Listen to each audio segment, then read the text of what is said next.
Olá, meu nome é Marianne, eu trabalho como bióloga da Universidade de Brasília e trabalho especificamente no Laboratório de Tecnologias para Terapia Gênica, sob a coordenação do professor Ricardo Titze.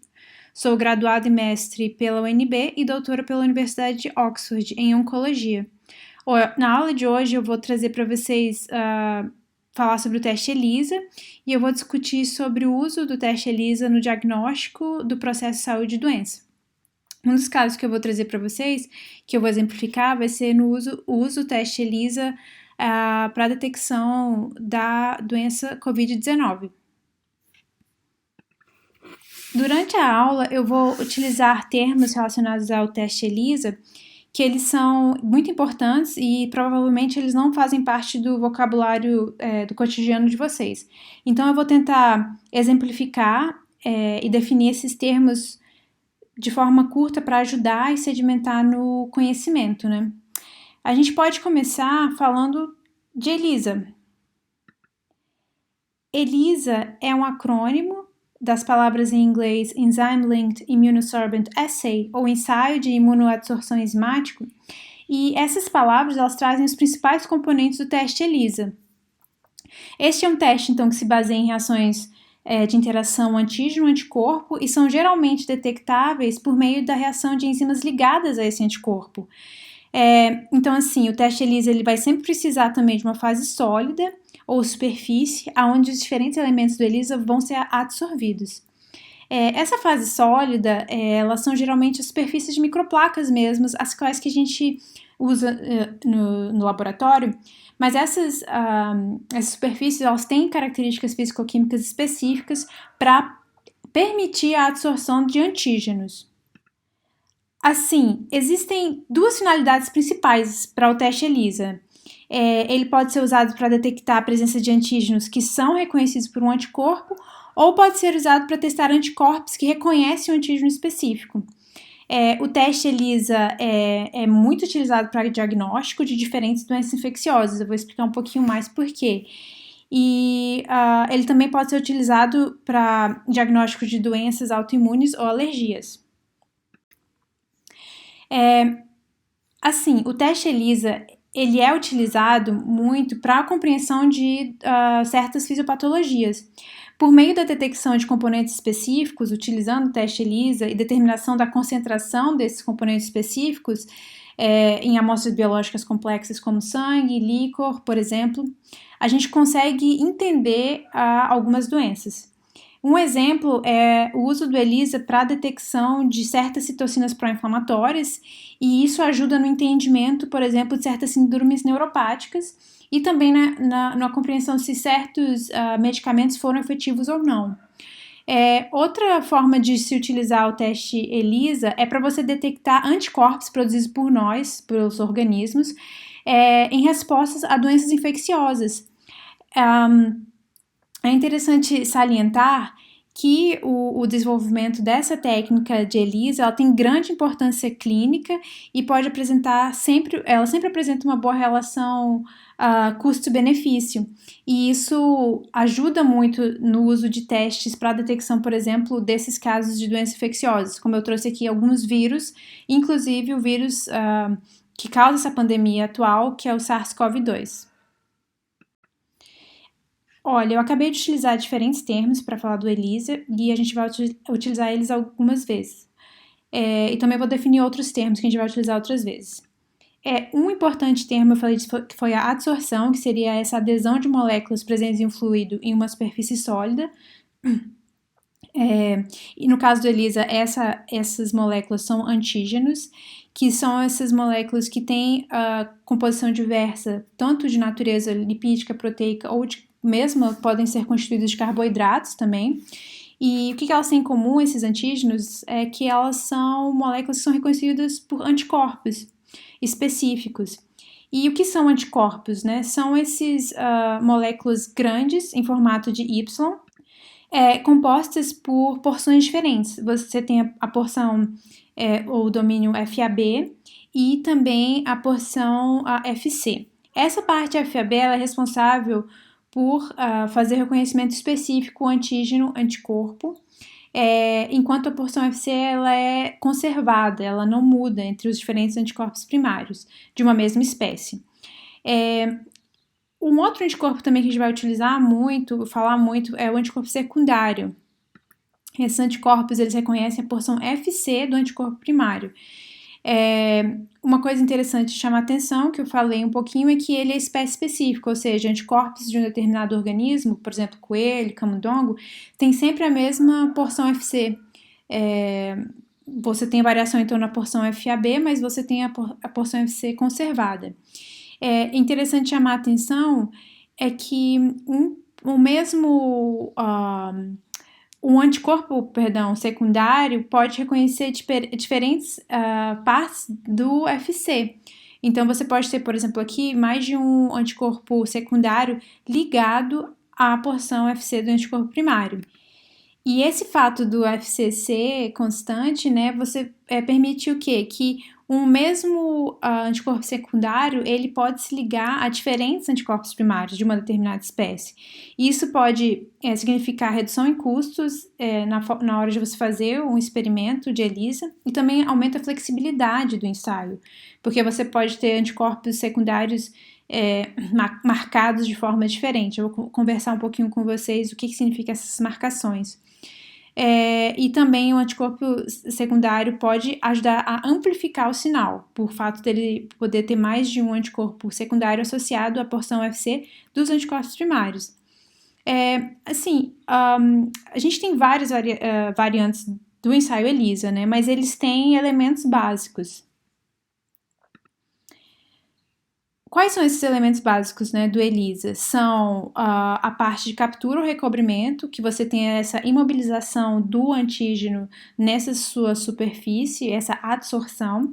Pode ser de forma direta ou indireta. Eu vou trazer para vocês mais para frente o que significa isso. O outro elemento importante é você bloquear todas as partes dessa superfície que tem a capacidade de se ligar ainda e que não ligaram o antígeno. Você tem que utilizar um tampão específico, chamado tampão de bloqueio, nesses postos da microplaca. Essa etapa ela tem o intuito de cobrir mesmo qualquer fase sólida, qualquer local da fase sólida que não foi ocupado pelo antígeno, como eu falei. Os tampões de bloqueio, eles geralmente se constituem de formulações de proteínas, podem ser tanto de origem, por exemplo, proteína do leite ou mesmo proteínas do soro sanguíneo, e eles não têm, então, interação com o anticorpo primário. Outra fase é a fase de testagem, que aí você vai, então, ter a interação antígeno-anticorpo. Pode ser que você está tentando buscar se tem um anticorpo específico presente na amostra, ou se você tem um antígeno específico presente na amostra. Vai depender como você faz seu teste ELISA. E é interessante salientar que, por exemplo, nessa fase você vai ter a interação que vai me falar, por exemplo, se uma pessoa teve ou não a exposição a um agente patogênico, por exemplo, o SARS-CoV-2. Mas a gente vai discutir mais para frente em detalhes sobre isso. Mas até agora eu ainda não consegui detectar essa informação, se houve ou não interação. A fase que vai permitir a detecção é a próxima fase. Então, nessa fase você vai ter a geração de sinal e nessa fase você vai conseguir, então, amplificar essa informação, se houve ou não interação do antígeno com o anticorpo primário. Essa detecção, pode ser feita de forma direta ou indireta. Como funcionam essas interações, não, essa detecção, pode ser feito com a utilização de um anticorpo marcado diretamente por uma enzima geradora de sinal, ou fluoróforo, ou pode ser por meio de um anticorpo secundário, que esse, então, é marcado com essas enzimas.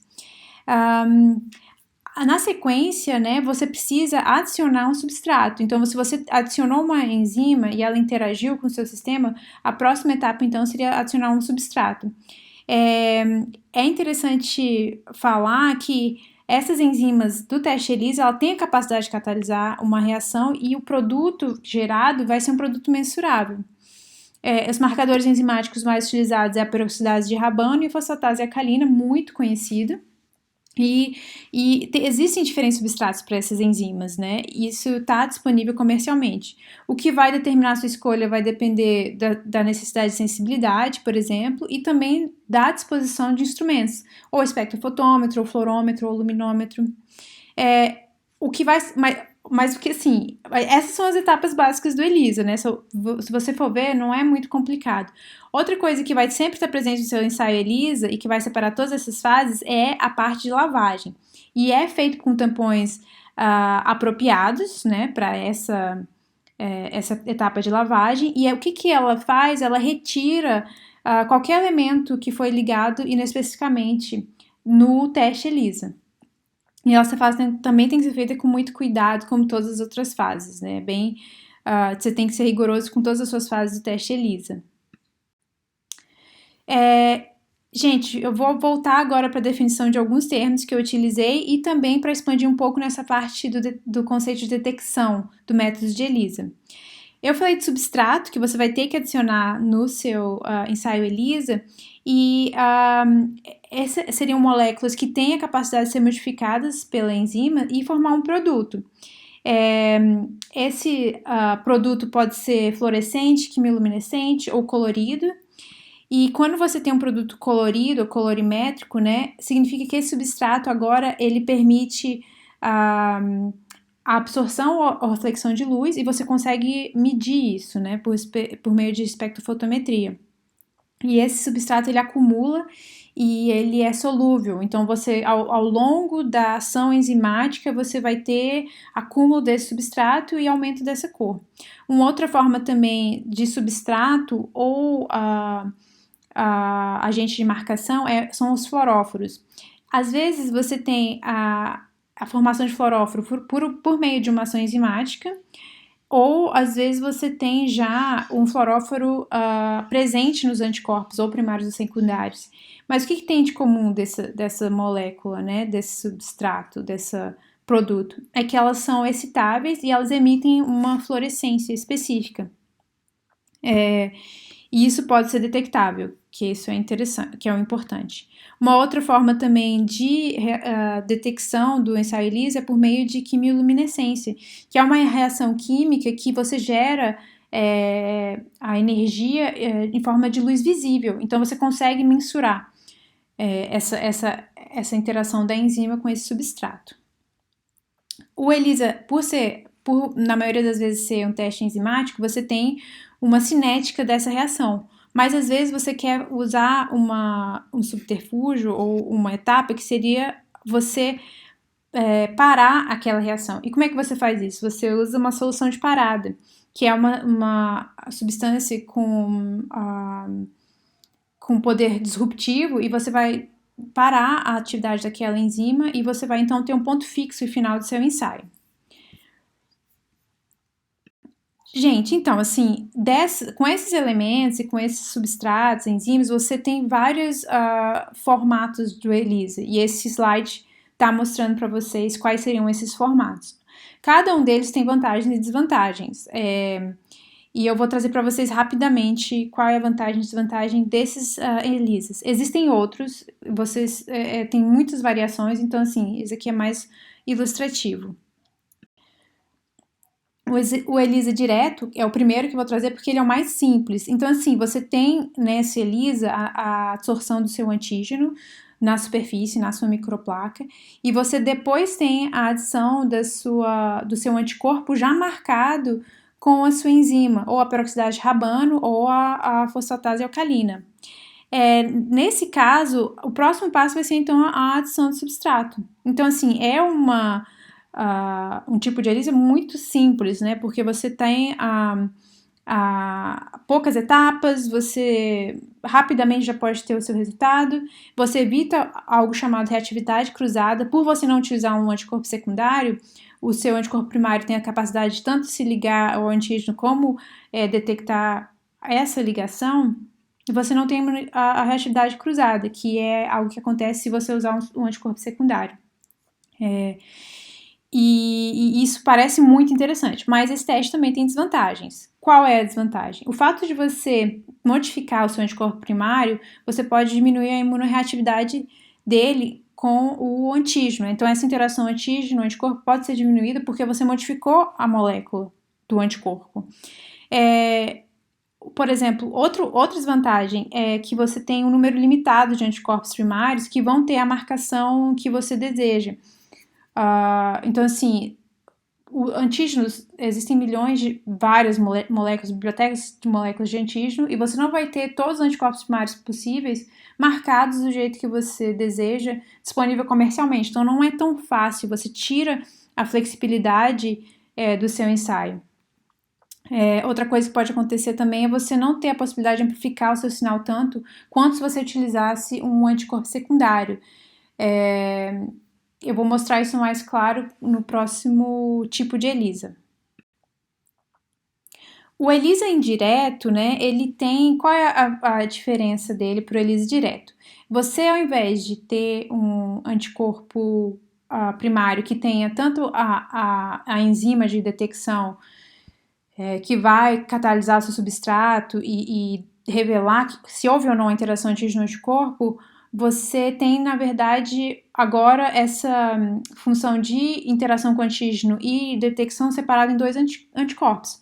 Você vai ter um anticorpo primário, interagindo com o antígeno, e você vai ter um anticorpo secundário, então, marcado para detecção. Quais são as vantagens? Você tem uma flexibilidade muito grande, porque você vai ter a possibilidade de usar anticorpos secundários espécie específico com diferentes marcações. Você pode evitar a perda da imunorreatividade, porque você não alterou a sua molécula do anticorpo primário, então você preserva a imunorreatividade. Você pode ter uma grande sensibilidade, porque você pode ter a associação de mais do que um anticorpo secundário na porção FC do seu anticorpo primário, então você pode amplificar esse sinal. E você pode ter os diferentes métodos de detecção, né? Como eu falei, pode ser usado um anticorpo secundário com detecção por meio de colorimetria, que pode gerar quimioluminescência ou fluorescência. Mas também tem desvantagens, né? Qual é a desvantagem? Pelo fato de você utilizar um anticorpo secundário, você pode ter a famosa reatividade cruzada, ou seja, o seu anticorpo secundário pode interagir com outras moléculas que não o seu antígeno ou a porção FC, e isso pode dar um ruído no seu ensaio. E outra coisa que você percebe logo de desvantagem é que você vai ter mais etapas de incubação. Eu vou chamar a atenção que, o que é interessante é que esse ELISA indireto ele é muito utilizado para a detecção de se a pessoa foi ou não exposta a um agente patológico ou infeccioso, como no caso do SARS-CoV-2. Então, mantenha esse formato de ELISA indireto, que vai ser o ELISA que a gente vai utilizar para o teste SARS-CoV-2, o que eu vou trazer de exemplo aqui para vocês. Gente, esse é o ELISA sanduíche, esse é o último que eu vou trazer para vocês. Existem outras variações de ELISA, mas eu não trouxe aqui porque não faz sentido exaurir todas as opções, mas é mais interessante a gente entender os princípios. E qual é o princípio básico do ELISA sanduíche? Ele é um ensaio que precisa de dois anticorpos, né, que é o de captura e detecção. Então, você vai ter duas moléculas, dois anticorpos que ambos reconhecem o seu antígeno. Ele é extremamente eficaz, esse tipo de ELISA sanduíche, e ele é muito específico. A diferença, você já percebeu que você não tem a absorção direta do antígeno na placa, mas você tem, na verdade, um anticorpo presente que reconhece o seu antígeno, e só depois você adiciona um outro anticorpo que também reconhece o antígeno. Nesse caso aqui, está mostrando que o anticorpo já tem a capacidade de detecção e amplificação do sinal, ou seja, já tem uma enzima que tem a capacidade de catalisar um substrato que vai permitir a mudança de cor, mas você também tem a possibilidade de fazer um ensaio ELISA sanduíche que você usa um anticorpo secundário. Então, assim, você tem esse par de antígeno captura e detecção, mas você tem um anticorpo secundário que vai interagir com a porção FC desse segundo anticorpo que também interage com o antígeno. Quais são as vantagens? Ele é extremamente sensível, porque você tem uma especificidade muito grande do ensaio, inerente a esse ensaio, e você também tem uma flexibilidade de detecção se você utilizar um anticorpo secundário.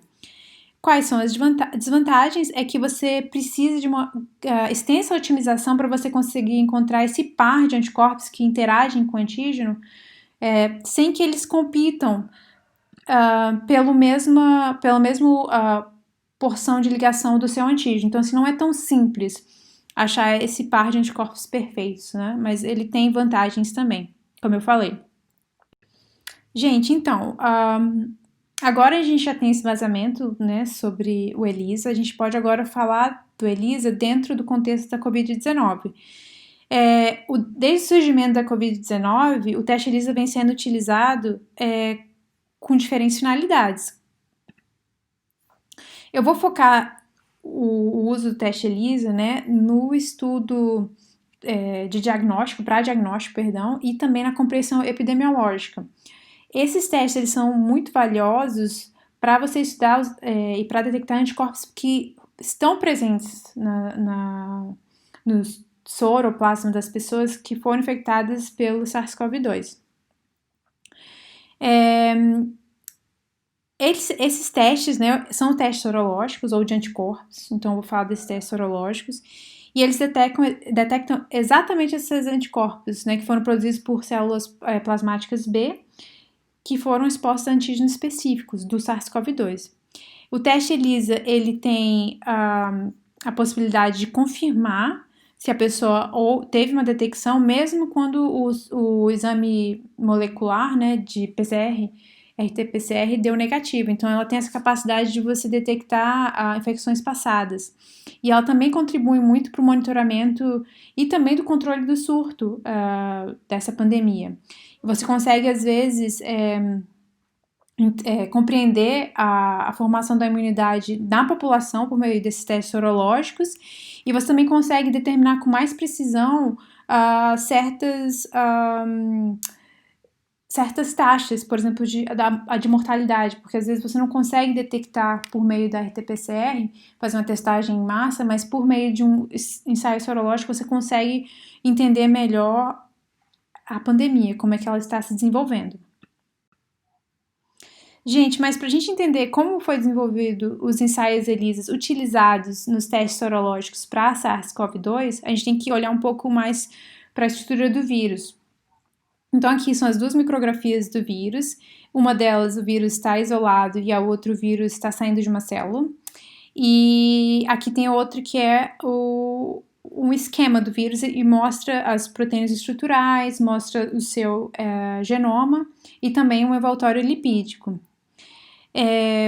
A gente vê que o vírus ele é muito simples, mas quando ele infecta uma pessoa, a pessoa vai desenvolver uma resposta imune ou vai desenvolver anticorpos específico para algum desses elementos. Então, assim, foram feitos estudos com soro de pacientes que foram recuperados, né, da doença Covid-19, e esse estudo mostrou que os anticorpos neutralizantes do hospedeiro, eles atuavam principalmente contra a proteína SN. A proteína S, ela tem uma função muito importante na fusão mesmo do vírus na célula hospedeira, e essa proteína é composta de diferentes domínios, ela não é um polipeptídeo simples, ela é uma proteína complexa. Já a proteína do nucleocapsídeo, ela tem a função primária de se ligar ao genoma do vírus e empacotar esse vírus. Então, assim, a partir desses estudos, foram desenvolvidos os testes sorológicos que continham essas proteínas virais ou pedaços dessas proteínas virais que já eram sabidas de ser imunogênicos, ou seja, o nosso corpo produz anticorpo, o nosso corpo produz imunoglobulinas ou anticorpos específicos para essas proteínas do SARS-CoV-2. Eu trouxe aqui um esquema para mostrar mais ou menos como é que é o ELISA feito para a detecção dos anticorpos contra os antígenos do SARS-CoV-2. Se vocês verem aqui, eu peguei uma proteína spike e coloquei absorvido no fundo da placa, dessa microplaca. Então, assim, um ensaio ELISA, ele vai ter essa característica de já vir com absorvido esses antígenos específicos do vírus. E você vai testar, então, se você tem a presença de imunoglobulinas produzidas por nós, por pessoas infectadas, né? Essas imunoglobulinas, elas têm diferentes funções.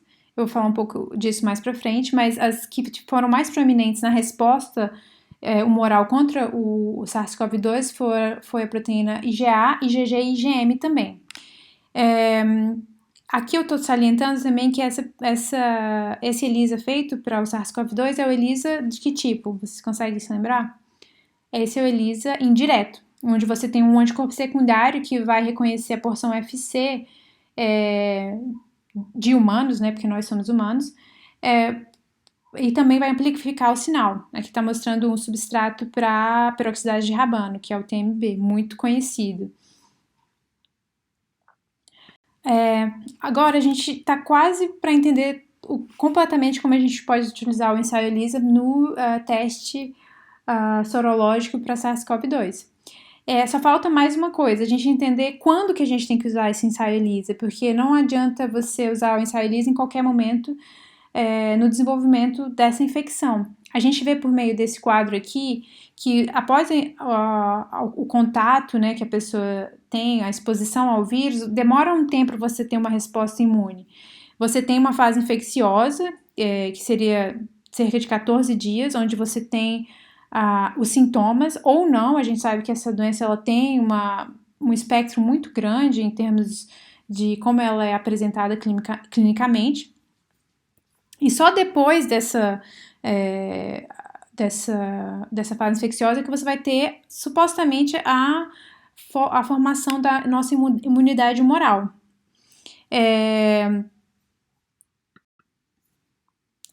Esse outro gráfico eu acho ele muito interessante. Ele mostra as curvas da carga viral e também da produção de anticorpos. A gente vê que depois da exposição ao agente etiológico da doença, você tem um tempo até você ter a resposta imune adaptativa, né, que é chamada a janela imunológica. Então, assim, antes desse período de 10 a 14 dias, você não pode usar o teste ELISA e esperar que você tenha um resultado positivo, porque o seu corpo não teve tempo de produzir esses anticorpos. O que é interessante chamar a atenção é que a gente ainda não tem certeza completa como é essa dinâmica, né, da resposta imunológica, por isso que às vezes é muito interessante usar o teste ELISA para se estudar essa resposta imunológica, se estabelecer para essa doença que é o SARS-CoV-2, que ela é ainda muito nova, né. O que eu tinha falado é que você tem esses diferentes anticorpos com diferentes funções. Você tem, então, o anticorpo IgA aqui nessa fase aguda da doença e o anticorpo IgG, que ele é um anticorpo que normalmente ele é mais abundante, né? E você é um anticorpo também que ele desempenha um papel muito importante nas fases posteriores da infecção e no estabelecimento do sistema imunológico de longo prazo. Então, você tem esses diferentes papéis desses diferentes anticorpos. Gente, agora, o que a gente vai fazer agora vai ser olhar um teste ELISA para a COVID-19, um ELISA indireto, ou seja, essa plaquinha ela já está recoberta por antígenos específicos do vírus, é um kit comercial, e esse é um ELISA indireto para SARS-CoV-2. A gente vai olhar como é feito. Esse vídeo ele é um vídeo que eu peguei na internet, a gente não fez ele, mas ele ilustra muito bem o que eu quero falar. A placa de ELISA ela é dessa forma, essa placa de laboratório de 96 poços. Nesse caso, eles não vão usar uma placa completa, né? Isso porque eles só têm 3 amostras de soro, que está diluído esse soro, e não contém células vermelhas do sangue. Eles vão utilizar o controle positivo, controle negativo, o anticorpo secundário, que já está associado a uma enzima, que tem a possibilidade de reagir com o substrato. Eles vão começar adicionando o controle positivo, eles estão adicionando as amostras todas em triplicatas, então depois do controle positivo você tem a adição do controle negativo. e eles não estão adicionando uma próxima da outra, para que tenha a menor possibilidade de contaminação. Você agora tem a adição da amostra 1 e das amostras subsequentes. O próximo passo vai ser incubar, ou seja, deixar um tempo para que haja ou não a interação antígeno-anticorpo. Nesse caso, eles estão deixando 5 minutos.